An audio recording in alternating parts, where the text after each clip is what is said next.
Assalamualaikum warahmatullahi wabarakatuh. Kali ini saya akan melakukan wawancara dengan Mas Januar selaku produsen makanan tradisional.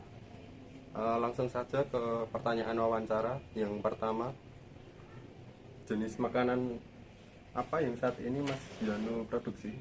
Nah, saat ini saya bersama keluarga memproduksi makanan tradisional bernama getuk. Pertanyaan kedua, mengapa memilih produksi ini?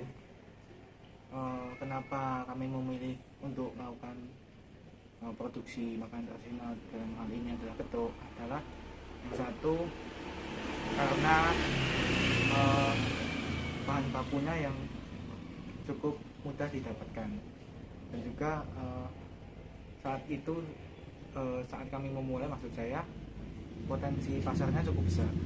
Iya, kami memilih untuk memulai usaha produksi makanan itu. Lanjut ke pertanyaan ketiga, jenis getuk apa saja yang Mas Janu buat?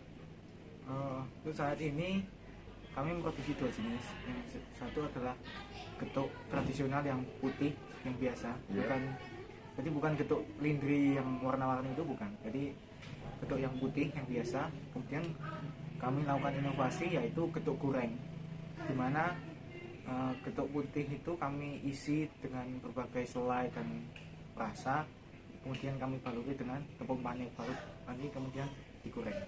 Untuk varian rasa yang dimaksud Mas Janu tadi, rasa apa saja? Saat ini kami ada beberapa rasa yang tersedia, yaitu coklat, keju, stroberi, nanas, blueberry, stroberi, dan juga durian yang paling baru. Oh iya. Lanjut ke pertanyaan keempat, pengemasannya seperti apa? Jadi untuk pengemasan kami gunakan plastik bening, jadi yang food grade, seperti misalnya produk lapis dan sebagainya. Jadi kita pakai plastik, jadi tidak pakai kertas atau yang lain sebagainya. Baik, langsung lanjut ke pertanyaan kelima. Apa saja bahan baku untuk membuat getuk ini? Untuk bahan baku cukup sederhana, kami menggunakan bahan baku utama yaitu singkong yang mudah didapatkan, terutama di kawasan Solo dan sekitarnya. Kemudian untuk perasa kami gunakan kelapa parut, kemudian diberi gula dan garam sebagai selain perasa, gula dan garam itu juga sebagai pengawet alami.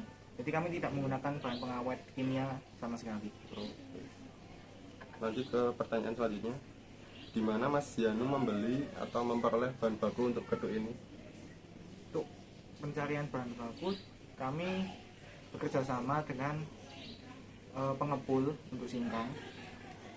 Tapi ketika pengepul tidak bisa memenuhi kebutuhan, kami ambil dari pasar. Kemudian tentu saja dengan harga yang berbeda. Karena ketika kami ambil dari pengepul dengan jumlah yang cukup banyak, kami dapat harga yang lebih murah daripada ketika kami membeli dari pasar. Lanjut ke pertanyaan selanjutnya, selain usaha ini, apakah Mas Janu pernah menjalankan usaha lain?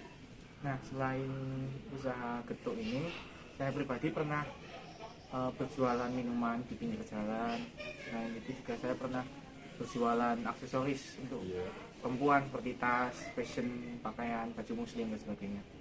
Tapi karena kurang modal dan perangkat, akhirnya kami memulaikan dengan jualan online ya untuk pakaian dan sebagainya itu. Nah, karena ada kendala perangkat, saya berhenti dari jualan pakaian, saya fokus ke usaha getuk ini bersama keluarga. Ke pertanyaan selanjutnya, untuk produksi dilakukan sendiri atau dengan karyawan? Untuk saat ini produksi yang handle adalah orang tua saya, jadi bapak ibu saya yang handle. Kemudian nanti setelah proses pemasakan, kemudian kita pemotongan dan pencetakan dan pengisian untuk yang goreng. Kemudian nanti untuk packing yang handle adalah saya dan adik-adik saya. Ini nanti ada keluarga lah, belum ada karyawan tadi.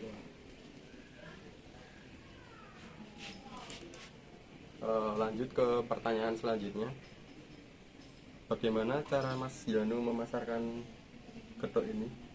Untuk pemasaran kami target utamanya di pasar. Jadi salah satu pasar yaitu pasar Gemblegan atau pasar Redaksino secara nama resminya.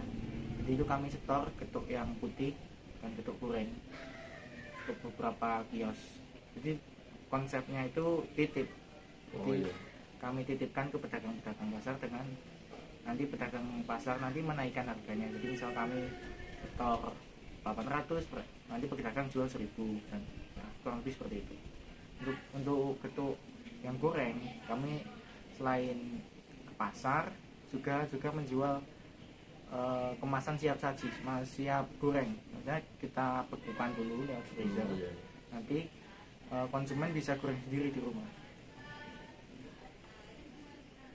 Lanjut ke pertanyaan terakhir.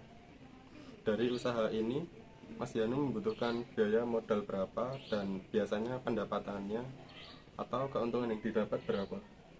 Untuk modal awal sebenarnya saya sendiri juga nggak begitu ingat ya Mas. Jadi kan untuk awal itu kan masih sekarangnya manual, misalnya singkong dikukus, kemudian masih menggunakan tangan. Maka kita haluskan dengan itu yang buat lesung itu.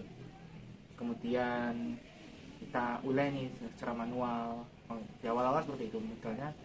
Ya saat itu modalnya hanya cukup bahan baku. Kemudian dengan seiring berjalan waktu kami juga menambah aset berupa alat giling dan freezer untuk yang goreng. Jadi nominal bulannya kami kurang tahu. Jadi ya modal awal kami ya cukup bahan baku aja dengan modal nekat dengan tenaga gitu. Dan profit ya kurang lebih cukup untuk membiayai sekolah adik-adik saya. Jadi saya ada 2 adik, jadi kurang lebih ya cukup untuk bisa bayar sekolah lah.